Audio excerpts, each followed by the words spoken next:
Today, find out what happens when one YouTuber is allergic to her lip fillers.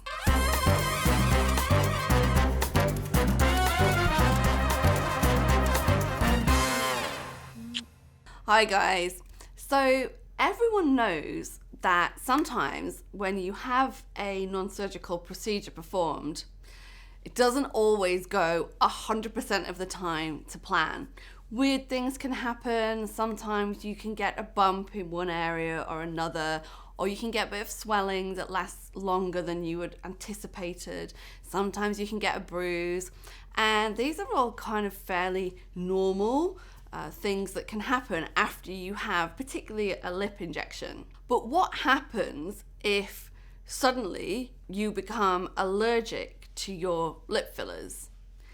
And yes, it can and absolutely does happen. Sometimes it's really quite an uncommon thing, but I have on a few occasions seen it. Let's just take a step back a second. So the products that we use inside the lip are made of hyaluronic acid, which is a long chain sugar molecule that you already have in your body. So it's in your skin, it's in your joints, and it's in your eyes. It's pretty much everywhere. And your hyaluronic acid is the same as mine, and it's the same as an animal's or a bacteria. But very occasionally, you can be in a situation where you inject someone with a hyaluronic acid and they wind up getting an allergy to it. So I got a message from one of my YouTube friends who I've treated a few times before, saying that she had felt like her lips were getting a little bit hard and they weren't as soft as they used to be, and she didn't really like the way that they were looking. So I asked her to come on in and we had a look at it together, and it was a bit odd. So what I found was that the whole of the upper lip and the lower lip was really firm, almost like when you first have it done, and it does swell up quite a bit and it feels stiff.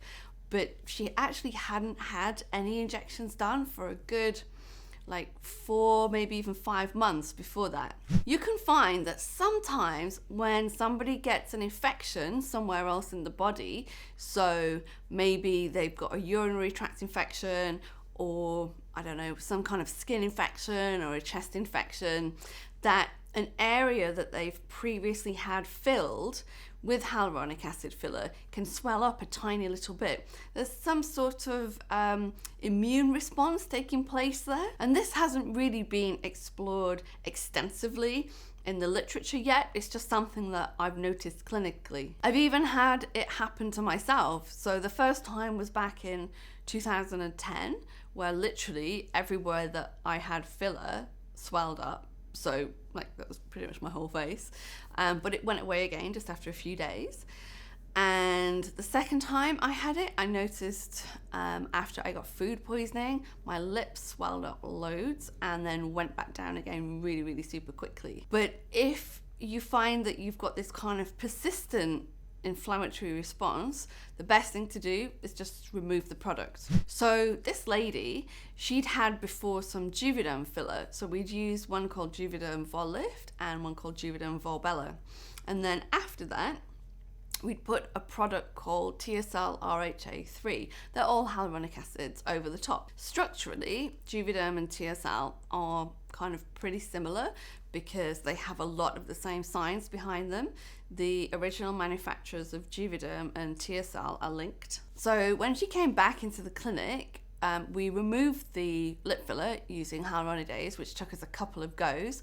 When you're using hyaluronidase to remove a filler, it takes maybe about 24 hours for the filler to go and for the swelling to go. So you'll have an idea of whether or not you need to repeat the treatment or not. And it turns out in her case that we did. So we did it twice, and then we refilled using one of the previous products. In this case, we went for a Juvederm.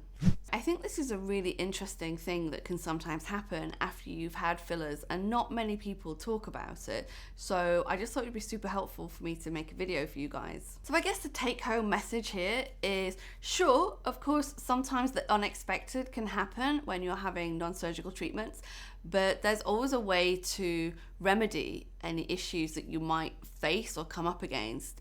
So that's one of the reasons why it's really smart idea to go to an experienced practitioner who kind of knows what they're doing.